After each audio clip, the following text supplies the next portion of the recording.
फिर अगले दिन हम देखते हैं कि वेडनेसडे अपने रूम में चारों तरफ मोमबत्ती जलाकर गुड्डी को बुलाने की कोशिश करती है क्योंकि वो उससे बात करना चाहती है। फिर तभी इनिट उसके पास आती है और दोनों बातें करने लगते हैं। फिर उसके बाद दरवाजे के नीचे से एक लेटर आता है जिसमें उसे गुफा में बुलाया जाता है और फिर उसकी रूममेट मतलब इनिट और वेडनेसडे दोनों गुफा में जाते हैं। वेडनेसडे को वहाँ महसूस होता है कि वहाँ और भी लोग हैं। तभी वहाँ पर उसे पता चलता है कि उसके सारे दोस्त मिलकर उसे बर्थडे सरप्राइज देना चाहते थे। बर्थडे सेलिब्रेशन के दौरान उसकी नज़र दीवार पर लिखी एक लाइन पर जाती है जहाँ लिखा था कि जब मैं लौटूंगा तब ओले बरसेंगे। जैसे ही वेडनेसडे उस लाइन को छूती है तो उसे एक दिव्य दृष्टि आती है और उस दिव्य दृष्टि में वो गुड्डी से मिलती है। गुड्डी उसे एक महल दिखाती है और बोलती है अगर तुम्हें जादूगर के बारे में जानना है तो तुम्हें यहाँ आना चाहिए। फिर अगले दिन जब वेडनेसडे उस जली हुई लाइन को देखती है तभी वहाँ पर जेवियर आ जाता है। वेडनेसडे उसे कहती है कि तुम यहाँ से चले जाओ, मुझे तुमसे कोई बात नहीं करनी है, क्योंकि वेडनेसडे को अभी भी शक था कि जेवियर ही वो मॉन्स्टर है। उसके बाद वेडनेसडे अपने दोस्त से मिलने हॉस्पिटल जाती है। उसकी हालत में कोई सुधार नहीं था, इसलिए वो अभी भी कोमा में ही था, इसीलिए उसे वो कुछ भी नहीं बता पा रही थी। उसके बाद वह टायलर से मिलने उसके रेस्टोरेंट में जाती है और उसे अपने दिव्य दृष्टि में जो गेट दिखता है उस गेट को दिखाती है और कहती है क्या तुम किसी ऐसे गेट वाले घर को जानते हो। तो जेवियर से मना कर देता है। तो फिर उसके बाद वो सीधा जेवियर के पास जाती है और उससे वो पेंटिंग दिखाती है। तो फिर जेवियर उसे उसी दरवाजे की एक दूसरी पेंटिंग दिखाता है और वह उससे बताता है कि मैंने कल रात को इस गेट को अपने सपने में देखा था। जब जेवियर वो सपना देखता है तो वो पहचान जाता है कि वो आखिर कौन सा घर है और इससे वेडनेसडे को उस घर का पता मिल जाता है। तो जैसे ही वेडनेसडे को उस घर का पता मिलता है तो तुरंत ही उस घर के लिए निकल जाती है। जब वेडनेसडे वहाँ पहुँचती है तो देखती है कि मेयर पहले से ही वहाँ मौजूद है और मेयर ये जान चुका था कि आखिर असली कातिल कौन है और उस कातिल के बारे में जानने के लिए वेडनेसडे मेयर की गाड़ी की डिक्की में छुप जाती है। और जब वो शहर पहुँचते हैं तो मेयर जैसे ही रोड क्रॉस करता है तो एक गाड़ी आती है और मेयर को ठोक देती है और वह काफ़ी जख्मी हो जाते हैं।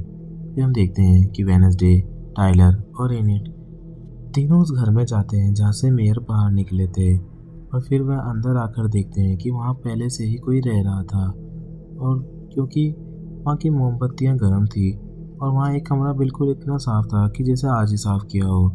और इतनी देर में वेडनेसडे को पता चलता है कि वो मॉन्स्टर भी यहाँ पर आ चुका है और उससे बचते हुए वो नीचे चले जाते हैं जहाँ पर मॉन्स्टर ने अलग अलग शरीर के हिस्से रखे हुए थे, वो भी बड़ी बोतलों में। जब वह मॉन्स्टर वेडनेसडे के दोस्तों पर हमला करता है तो वह उन्हें बचाने के लिए वहाँ से चली जाती है।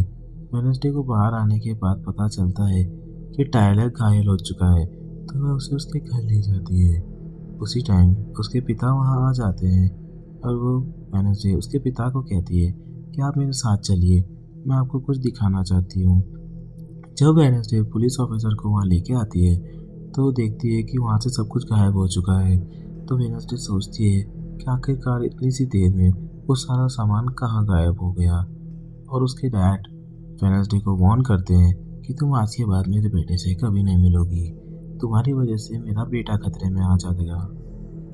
इसके बाद वेडनेसडे स्कूल की तरफ वापस आती है तो वो सीढ़ियों में प्रिंसिपल से मिलती है और प्रिंसिपल उससे कहती है कि तुम्हें स्कूल से बाहर जाने के लिए मना किया गया था और तुम फिर भी बाहर क्यों गई। उसके बाद वेडनेसडे प्रिंसिपल को उस तस्वीर के बारे में समझाती है और उसे बताती है कि इसी तस्वीर की वजह से उस अनजान लड़के ने मुझे मारने की कोशिश की थी, क्योंकि उसे लग रहा था कि इस स्कूल को मुझसे खतरा है, लेकिन मैं तो इस स्कूल को बचाना चाहती हूँ और मैं इसी बात के बारे में जानने के लिए बाहर गई थी। वेडनेसडे उनसे एक और मौका मांगती है और कहती है कि मुझे एक मौका और मिलना चाहिए, लेकिन प्रिंसिपल मना करती है और कहती है कि अगर तुम इस अकेडमी से अब बाहर गई तो तुम्हें इस अकेडमी से बाहर निकाल दिया जाएगा हमेशा के लिए।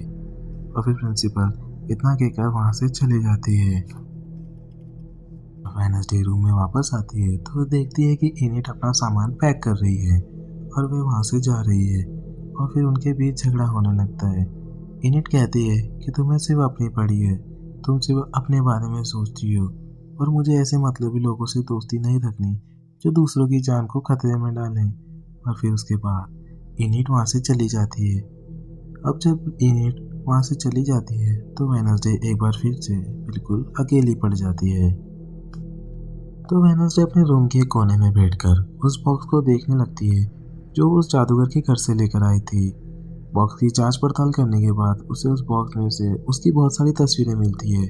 वो तस्वीरें देखकर उसे लगता है कि फैमिली, जादूगर, मॉन्स्टर और ये अकेडमी एक दूसरे से कहीं ना कहीं तो जुड़े हुए हैं और इसके पीछे एक गहरा राज है और मैं इस राज के बारे में जल्दी पता लगा लूंगी। अगले ही दिन एक रहस्यमय शख्स आता है और मेयर को हॉस्पिटल में मार देता है।